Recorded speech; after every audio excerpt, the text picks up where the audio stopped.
15-20 minute पहले election commission ने 2026 में होने वाले 5 राज्यों के चुनाव के तारीखों की घोषणा किया है। आपके प्रदेश में भी आने वाली 23 अप्रैल को पहले फेज का चुनाव होगा और उसके बाद 29 अप्रैल को दूसरे चरण का चुनाव होगा। 4 मई को काउंटिंग होगी, उसके बाद फिर सरकार बनेगी। साथियों, नई सरकार बनेगी। ऐसे में जब इलेक्शन का अनाउंसमेंट हो गया है, मैं साउथ परगना के साथियों से, मैं दक्षिणी पश्चिम बंगाल के साथियों से मैं कहना चाहूंगा, माननीय कांसी राम साहब की जयंती का यह कार्यक्रम जिसे हम बहुजन दिवस के रूप में मनाते हैं, आज हमें यह संकल्प लेना चाहिए कि हम पश्चिम बंगाल की राजनीति को बदलेंगे। पश्चिम बंगाल में जो अराजकता का माहौल है, जो शोषण और दमन का माहौल है, रात दिन कानून की धज्जी उड़ाई जाती है, ऐसे लगता है कि यहाँ पे जो सरकार चल रही है, उस सरकार ने अपने कार्यकर्ताओं को गुंडागिरी करने का ठेका दिया हुआ है, मारकाट करने का ठेका दिया हुआ है। हम लोग संगठन बनाने के लिए कहीं पहुंचते हैं तो कुछ मजबूत साथी, सक्रिय साथी हमसे जुड़ते हैं तो हमसे सवाल करते हैं कि साहब, हम आपकी पार्टी का झंडा पकड़ लेंगे, हम आपके चुनाव चिन्ह हाथी को मान लेंगे, लेकिन जब टीएमसी वाले आएंगे या बीजेपी वाले आएंगे मोहल्ले में, हमारी मार पिटाई करेंगे तो हमें कौन बचाएगा? क्या आप हमें बचा सकेंगे?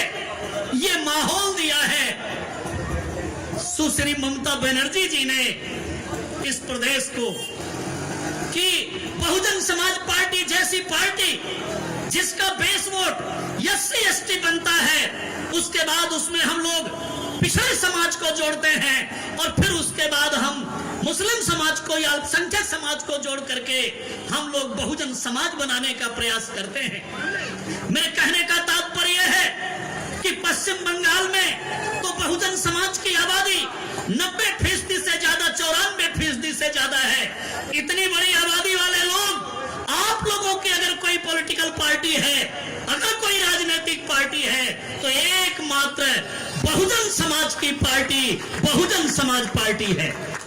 ये बहुजन समाज पार्टी आपकी है और आप ही की पार्टी को, बहुजन समाज पार्टी को जब हम मजबूती प्रदान करने के लिए, किसी को जोड़ने के लिए अपनी पार्टी का पदाधिकारी और कर्मी बनाने के लिए जाते हैं, तो वो हमारे सामने कहता है कि साहब, आपकी पार्टी का झंडा तो हम पकड़ लें, लेकिन जब हमारी कुटाई पिटाई होगी, हमें मारा जाएगा, सताया जाएगा, तो हमें कौन बचाएगा?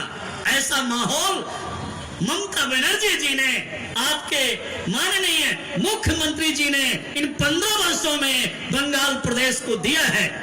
कहने का मतलब गुंडों का शासन है। और एक बात और, वो जो गुंडे हैं, वो मुख्यमंत्री जी और उनकी पार्टी गुंडागर्दी किससे करवाती है? गुंडे गली मोहल्ले में भी पाए जाते हैं।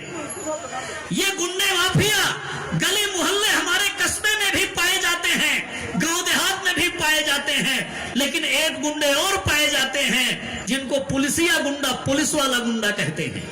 मतलब पुलिस प्रोटेक्शन नहीं देती है, पुलिस ऊपर से आके और 4 मुकदमे लगाती है और 4 केस लगा करके और उन लोगों को जेल में डालने का काम करती है। सम्मानित साथियों, चुनाव अनाउंस हो गया है, इसलिए मेरा आप लोगों से कहना है, हमारे साथियों ने माइक साउंड लगाया है, आवाज दूर तक जा रही होगी। यह चिंतन करने का विषय है, मनन करने का विषय है कि 2026 के चुनाव में हम लोग किस प्रकार की राजनीति करेंगे, किस प्रकार का माहौल कायम करेंगे।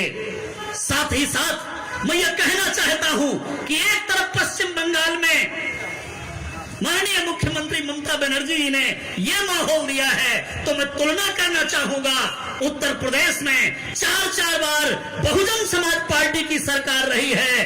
बहुजन समाज पार्टी की राष्ट्रीय अध्यक्ष 4 बार बहन जी उत्तर प्रदेश की मुख्यमंत्री रही हैं। वहां पर कैसा कानून का राज रहा है, उससे तुलना करना चाहेंगे, कंपेयर करना चाहेंगे। सम्मानित साथियों, उत्तर प्रदेश में जब काउंटिंग शुरू होती थी और लगता था मीडिया वालों को, प्रशासन को, गुंडों को, माफिया को, जब लगता था कि यूपी में बहन जी की सरकार आने वाली है, तो रातों रात उधर काउंटिंग चल रही होती थी, सारे गुंडे और माफिया यूपी का बॉर्डर छोड़ करके भाग जाते थे, या तो दूसरे प्रांत में चले जाते थे, या तो नेपाल में चले जाते थे। वो समझ जाते थे कि बहन जी की सरकार बनने वाली है, गुंडों का असली घर जेल होता है, बहन जी मुकदमे लगा करके हमें जेल की हवा खिलाएंगी, हमें मारकाट नहीं मचाने देंगी, हमें चोरी बेईमानी नहीं करने देंगी। ऐसा शासन, ऐसा कानून का राज बहन कुमारी मायावती जी ने यूपी की धरती पर कायम किया। ये मैंने आपको तुलनात्मक अध्ययन प्रस्तुत किया। सम्मानित साथियों,